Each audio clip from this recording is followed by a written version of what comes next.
Hello and welcome again to the Masters of Wellness podcast with our two co-hosts here, Chuck the Cat Whisperer and Kari. Thank you for joining us.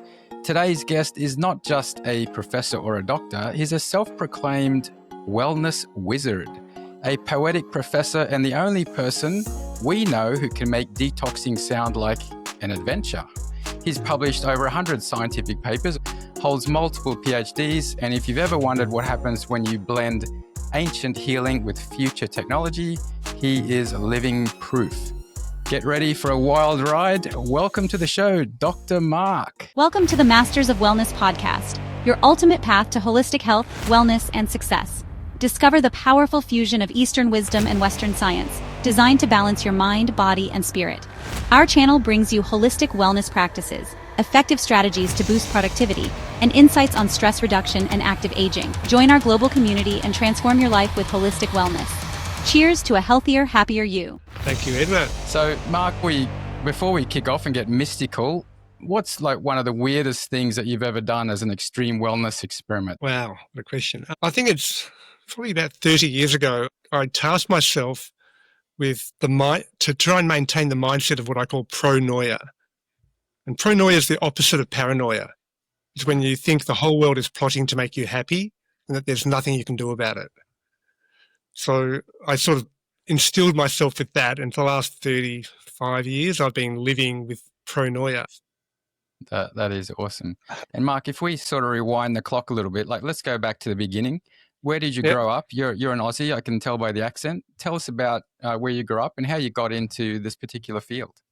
Yeah, right. So I grew up in Melbourne, Australia, which is, I think, world's most livable city, probably the most multicultural city. We have a huge diversity of people and weather and sports and climates and locations, mountains and beaches and snow and surf, everything. And I remember in the 60s, I remember going to school and watching Neil Armstrong walk on the moon, and I remember the fuss around Nixon taking us off the gold standard, and the Vietnam War, and I remember reading the Limits to Growth. I must have been about 9 or 10 years old, which predicted the whole world in my lifetime was going to go to hell. The whole civilization is going to fall down and collapse within my lifetime with resource depletion and population overgrowth. So I knew that within my lifetime there's massive changes, but I was also really hopeful. And I just figured, how can, money's worthless because we're off, I sort of understood it at maybe a subconscious level that we're off the gold standard. Money's just a dot on a computer somewhere, and, who cares about where that decimal point goes? People spend their whole life on where that decimal point's moving to the right or to the left. So I figure, how can I have as much fun as possible? What can I do to have the most fun and fulfilling life? And how can I be as useful as possible to people? And that just led me down a path of going into medicine, because I figured if I went into medicine, I'd learn everything about life and death and everything in between. As I went through this long academic path I did a medical degree, an honours degree in physiology and psychology, 2 PhDs, one in Chinese medicine, one in electrical computer systems engineering. And as I sort of got older and got into wellness, I've realised that, illness is about I, but wellness is about we. And my whole life now is around how do I create a culture of wellness that can infect the world with good health? So I'm all about creating wellness culture and looking at interventions that don't necessarily cost much money or require training or equipment and are accessible to everybody. And I'm really sort of diving deep into how do we bring back what I call ancient future medicine. So there are practices that our hominid ancestors used even before we were human. And a lot of these practices were so effective that every single medical tradition throughout the ages and every master physician throughout the ages used them. And modern science still can't explain them, but we can do them ourselves at home with very little cost, training or equipment. And they're the sort of things I've really focused my career on. And as an academic, I spent 20 years as a professor doing research, and it was all the things that had no money behind them. So, yoga and meditation and herbal medicine and acupuncture and saunas and hot springs and organic food and detoxification and health retreats. They're all the topics I researched, but it was always hard to get funding. So I ended up doing a lot of systematic reviews, a lot of global surveys, and writing a lot of textbooks and editing textbooks with other people. So I've built a really great peer group around myself for, leaders in the wellness space, where I've written books with them. I wrote the major textbook for herbs and supplements that's been used in Australia for the last 20 plus years. I co-wrote the first textbook on the global spa industry with Professor Jerry Bodecker from Oxford University. I sat on the board of the Global Wellness Summit for 14 years. So I was president of the Integrative Medicine Association in Australia for 8 years. So I've always sort of been at that intersection between ancient and modern, between conventional and complementary, between science and spirituality. So I sort of walk on that tightrope between the worlds. And so I love integrating things and being that bridge. So that's really what my life's been about and still is. Wow. With all of that education and study behind you, was there something that you observed or you witnessed during your years of coming up where you thought, this isn't right, we need to find a better way? There's probably a couple of moments. I mean, there was one moment when I took 3 years off my medical degree to go and do a PhD in Chinese medicine. And that was a pivotal moment for myself. But I think it really came home to me just after I graduated from medicine. And I went to a health retreat. It was Ontos Health Retreat, which is a big organic farm. And I did a program with Nishala Devi, who was the yoga teacher for Dean Ornish. This is in the 1990, I think it was, 1991, very early 1990s.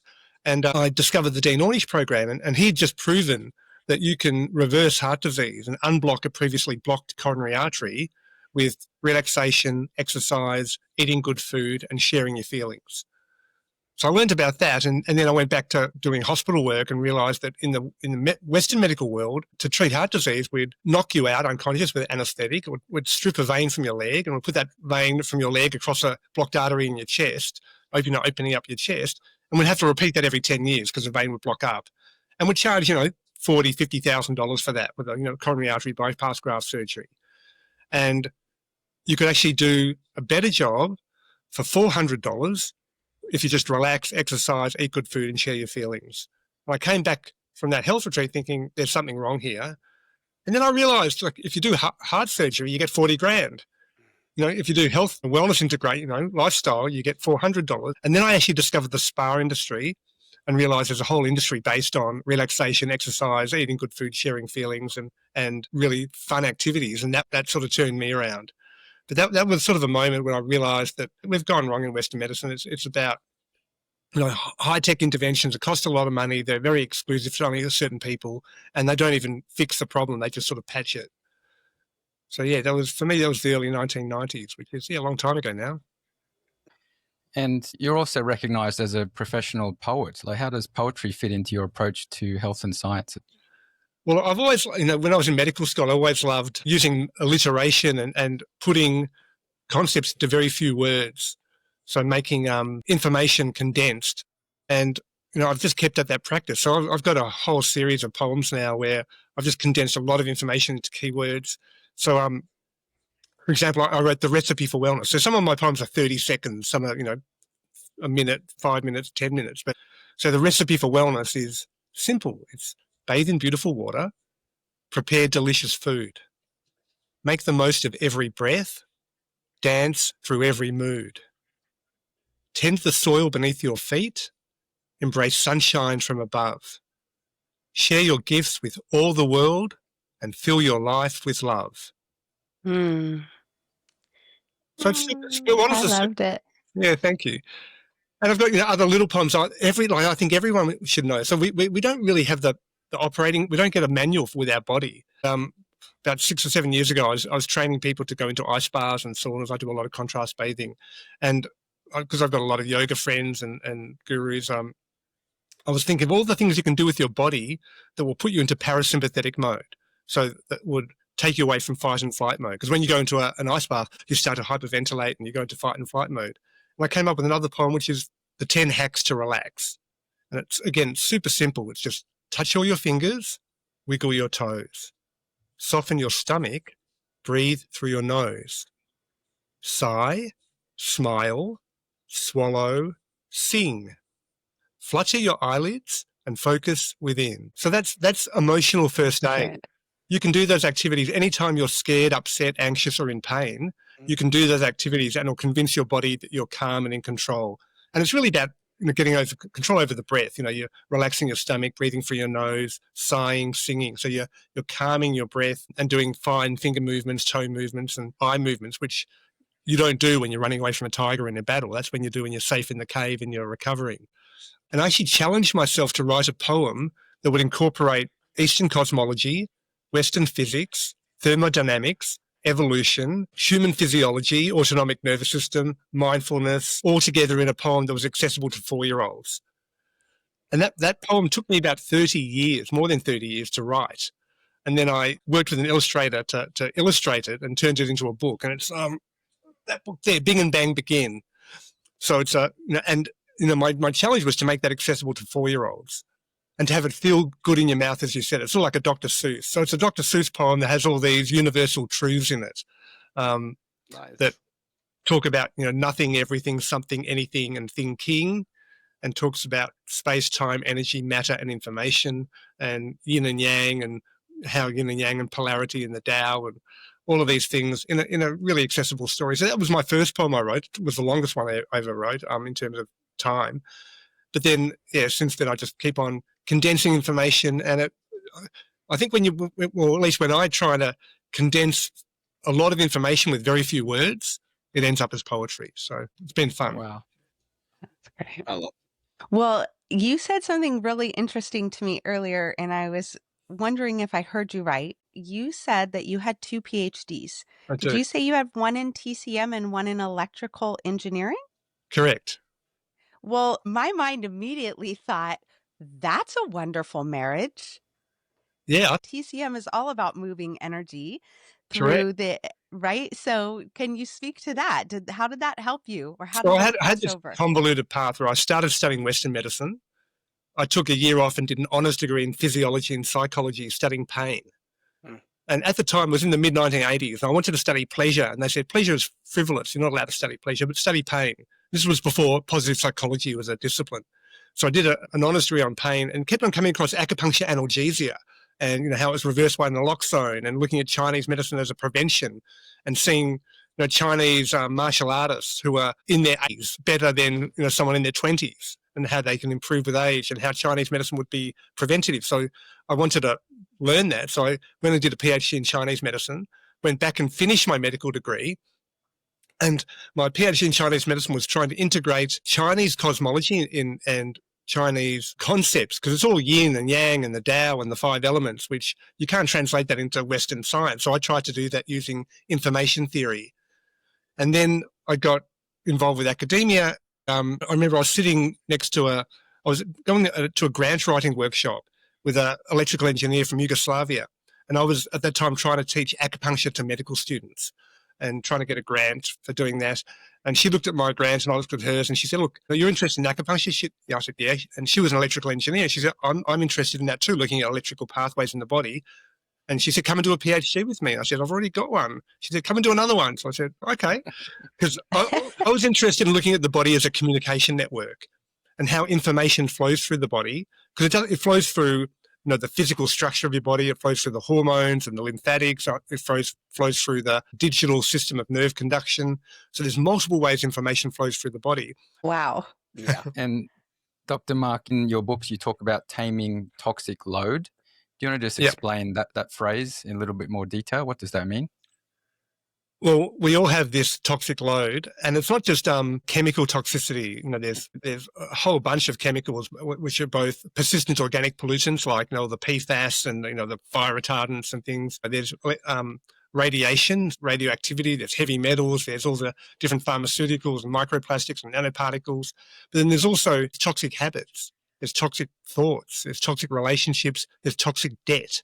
That we have this load of toxicity that affects our body and just encourages entropy to take over us and eventually kill us. So I've spent a lot of time trying to understand the body from a thermodynamic perspective. And if in thermodynamics, any closed system will tend towards disorder. And to be alive, we have to be an open system. We have to be open to, we have to eat and excrete. And we have 5 channels of elimination, which is our bladder, our bowel, our breath, our body, and our brain, our 5 Bs. And they all have to be open. And I have a program that I call an extreme wellness program. I'm actually running a retreat next week in New Zealand, where we feast and filter and flush our bladder. We feast and fast our bowel. We pant and hold our breath. We do hot and cold with our body. Then we go into flow states and do everything possible. And then we do nothing at all with our brain. So we actively do nothing. And it all ends in stillness. And, there's a sort of Eastern wisdom that says the greatest movement comes from the stillest point. So physically, your dantian, just below your navel, is your physical center of gravity. If you can keep that still, you can kick and punch and juggle and spin and do somersaults. But also, if you have mental stillness, if you can be really calm and still mentally, then that gives you the greatest resilience to cope with life's chaos. So a lot of these activities are about finding your edge so you can actually find the middle. So yeah, I've got a lot of practices that I do to help people find their point of bliss.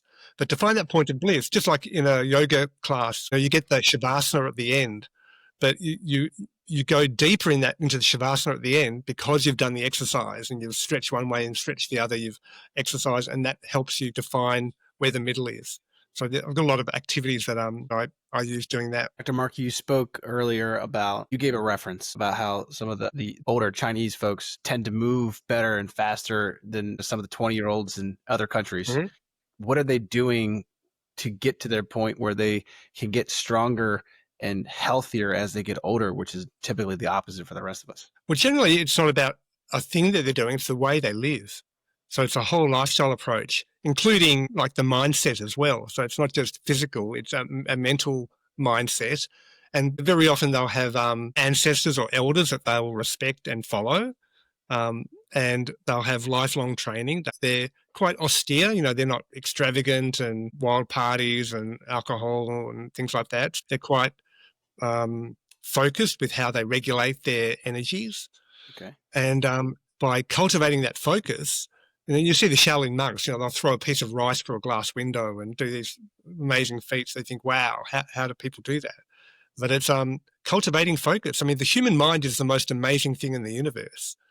And when the human mind is applied, it's just incredible. I mean, everything around us that we see, all our technology, is a product of the human mind. I mean, we're talking over a bit of sand, turned into silicon that now the human mind's turned that into chips that we can talk across. You're in Florida, you're in China, like you're in America, I'm in Australia. It's a miracle, but these are all products of the focused human mind. And I think it's the most powerful thing we have. And so I think mindset is such a valuable thing. And then it's the physical things, the activities, the food and the other sort of modalities. I think they're secondary to our mindset.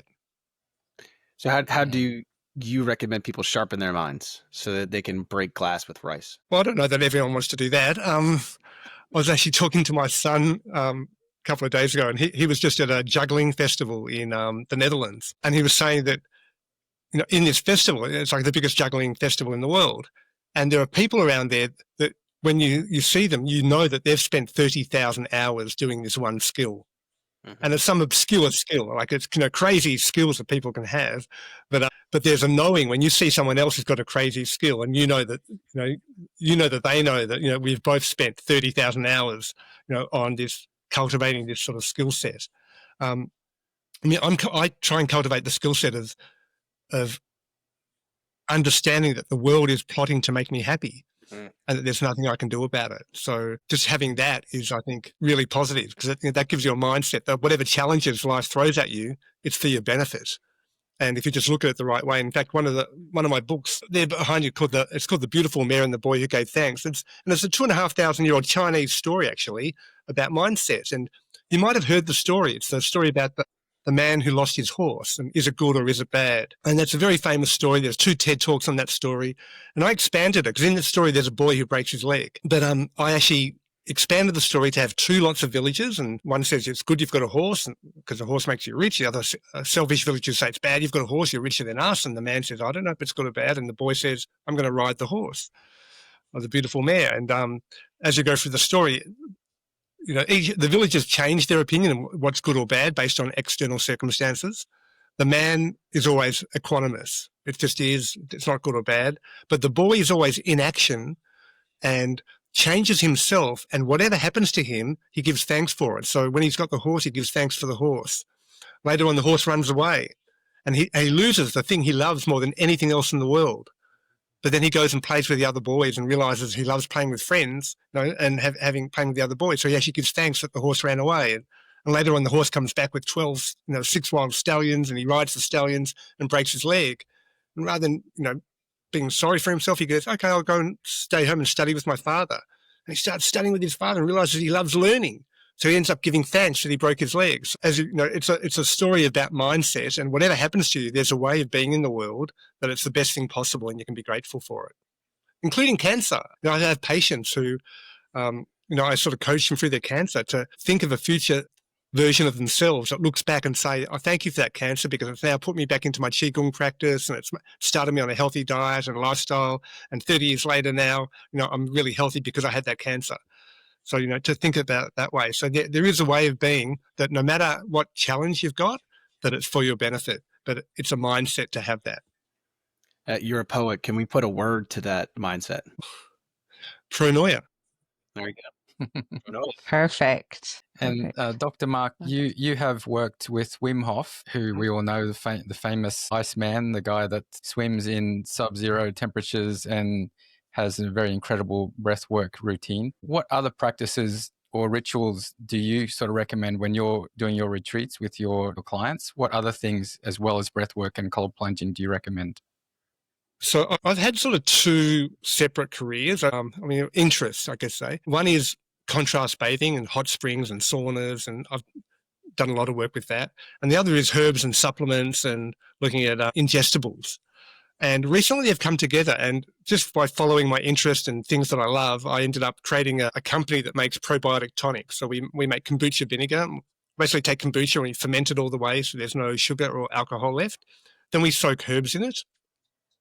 And we use a combination of leaves, roots, flowers, fruits, and fungi, which gives it a very broad flavor profile, very broad polyphenol profile. And we select those herbs based on their properties. So there's, one blend for your gut and one for your brain and one for your hormones and one for detox and one for your immune system. And because I wrote that textbook on herbal medicine, I had to, I could research all that. And then recently we've mixed that vinegar, the herbal vinegar, with honey. And that's called an oximal. And oxy means acid and mel means honey.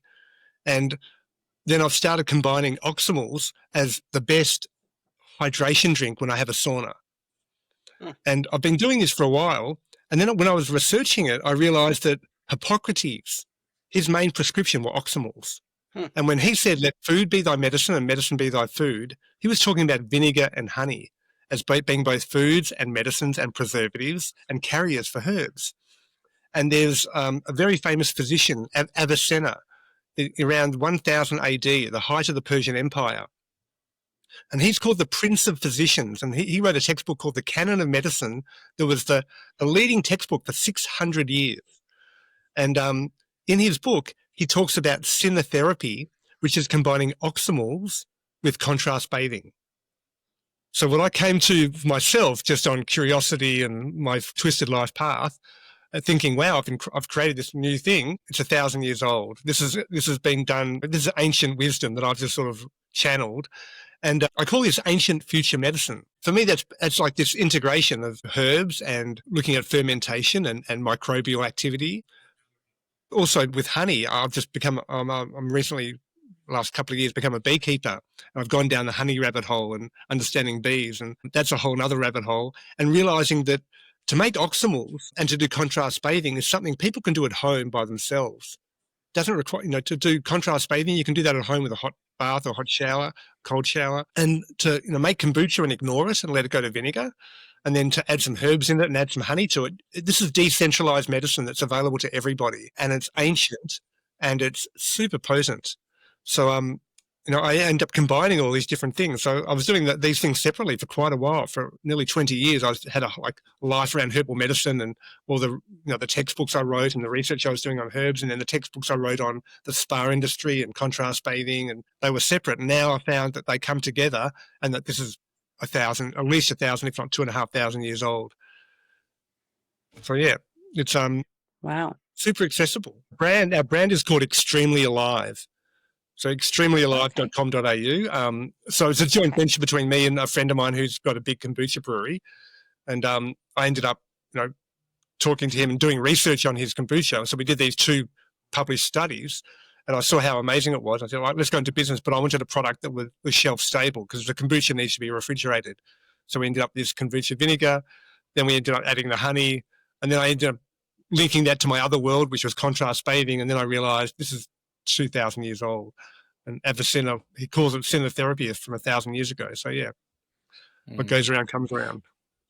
So, Dr. Marc, can you speak to, from your experience, your data, what do you feel is the benefit of kombucha? Like, what's it actually offering? To my knowledge, the small intestine is a sterile environment. So how is the bacteria making it through? What have you come to? What do you think is the benefit? What has been proven or disproven? So we did 2 research studies. The first one we did was a physicochemical and metagenomic study, and this is with a wild kombucha, because a lot of the store-bought kombucha is not real kombucha. Some of the big companies, I'll take a white wine vinegar and a tea extract and add a lactobacillus that's grown in a lab and say there's 8 billion units at the time of bottling, colony forming units at the time of bottling, but it's not a real kombucha. So what we produce is a wild ferment, and my business partner, he's a bit of a feral hippie, and he's been brewing for about 15 years. He goes to Burning Man. He finds a good kombucha, he'll take it back to Australia and pour it into his brew. So he's got a whole ecosystem growing. So instead of having like a monoculture, which a lot of the commercial kombuchas are, he's got like a full garden. So it is good to have your own wild ferment. And what we showed was he had 200 probiotic strains in his brew, and 2.5 times the polyphenols of green tea. There was a study done in Georgia where they gave kombucha daily to diabetic patients, and after a month they had controlled their blood sugar. In our study was in healthy patients, but in diabetic patients that was shown to be beneficial. And if you look at the history of kombucha, it used to be called the elixir of immortality. I have a company called Beautiful Water, which makes domestic water filtration products.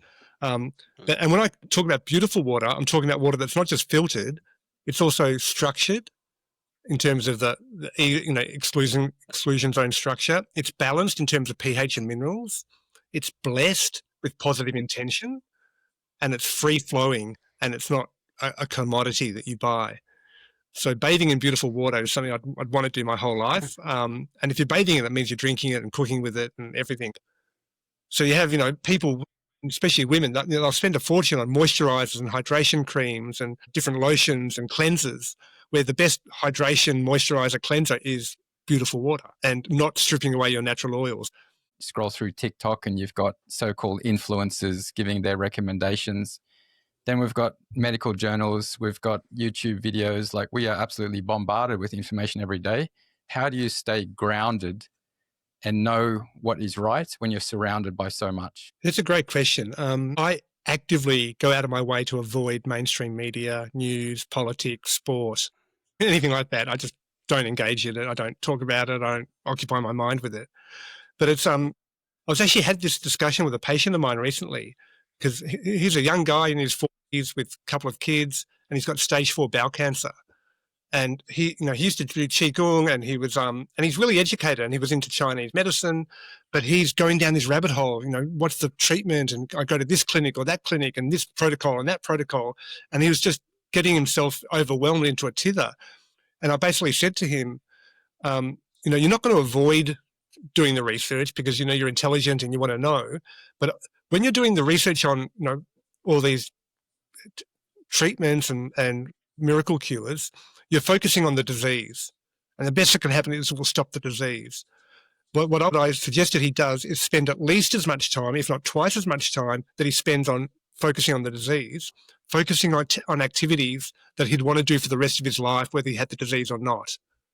So I told him, just take up his qigong practice, start doing saunaing, do some fasting, do some breath work, and these are activities that is going to be healthy, and he can continue them for the rest of his life, and even look back after 30 years and say, yeah, that changed my life. So that's I try and cut through the noise. I don't buy into a lot of it because it's there's this, and I get frustrated because I've got all these qualifications. I wrote the textbooks, and you get these influencers with not much knowledge talking about this, and they get so much more views or attention than I get. But I'm not really. I feel that when you're in that attention grabbing game, it's a rat race, and even if you win it, you're still a rat. So I just try and focus on my world. It's great, and I really appreciate this platform of going out onto podcasts and getting messages out. And I'm all about doing things that require very little cost training or equipment, even though I have my own commercial products. I also teach people how to get the same results without my products. Yeah, interesting. Yeah, I remember, Chuck, you going through that same pattern of deep research and wondering what's right. I honestly feel like I'm back in it, right? Because you're talking about things that make a lot of sense. I'm not doing the kombucha. I'm not doing, even though I've done a lot of research on the purification, the beautiful water that you're talking about for the house, I haven't done it yet. And it's like, I'm sitting here listening to you and I'm like, you know what? This is my sign. I have to do this now, because it's true. When you do go through something and you get a health scare, there's a million things that is being suggested, and maybe all of them are true, but you have to like pick. For me, it was, what's the biggest thing that I can do right now to help me long term? And that was getting rid of gluten, getting rid of dairy. That was just my specific situation because of the inflammation that was being caused in my body. But I constantly think about how many people get a health scare and I don't know what came about. I don't know how I just decided I'm going to go see a functional nutritionist. It literally never did research before. I just somehow knew I needed to go see somebody. And I saw that guy. And I feel like a lot of people who I know or have that situation occur, they somehow don't land on, it is what I'm putting in my mouth, right? That's a big component. I know that it's the same excuse I have for, I know it's the water that I'm drinking, right? And I know it's the water that I'm showering with, but I haven't done anything with it yet. It's shame on, There's always more you can do. You don't want to beat yourself up about it. And mind you, you said you were traveling. One of the little tricks that I tell people is when you're traveling, if there's a bath in your hotel room, you can fill the bath up with really hot water, turn the fan on, and wait 20 minutes, and the chlorine will evaporate, and you can have a relatively chlorine-free bath just by letting it evaporate. I mean, you want to have the fan on because you don't want to have chlorine fill up your room, but there are little tips and tricks you can do to avoid that. But you did avoid. You got rid of some of the toxicity in your life by gluten and dairy, getting that out of your life. And Dr. Marc, I want to go to another level. When you meditate, where does your mind go? So I have this practice of actively doing nothing. And I really believe doing nothing is a spiritual practice. And you might think you're doing nothing, but there's always less you can do. So I have a lot of the practices I do, and even these extreme wellness practices, such as panting and holding your breath and doing hot and cold, or even yoga and activities like that, they're preparation for actively doing nothing. So I'll set aside specific times and say, now I'm going to actively do nothing. I have 10 or 15 minutes of really trying to empty my mind. And the cold plunge is great to empty your mind, because when you're in the cold, your mind turns itself off as a survival mechanism, because your monkey mind takes 25% of your oxygen and it wants to conserve energy, so it turns your mind off. When you do a long breath hold, a hyperventilation and a breath hold, your mind turns itself off to conserve oxygen.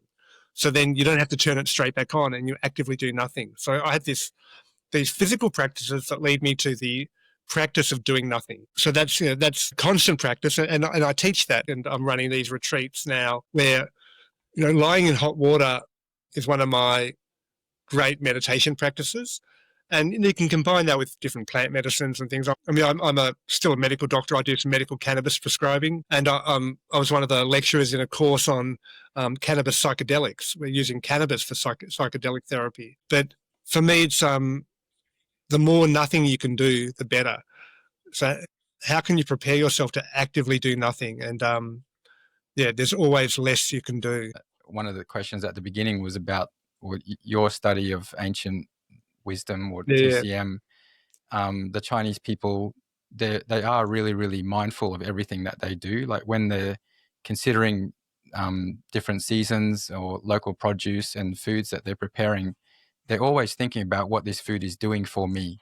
Like, this food is making my body hot, making my body cold, making my body wet, making my body dry.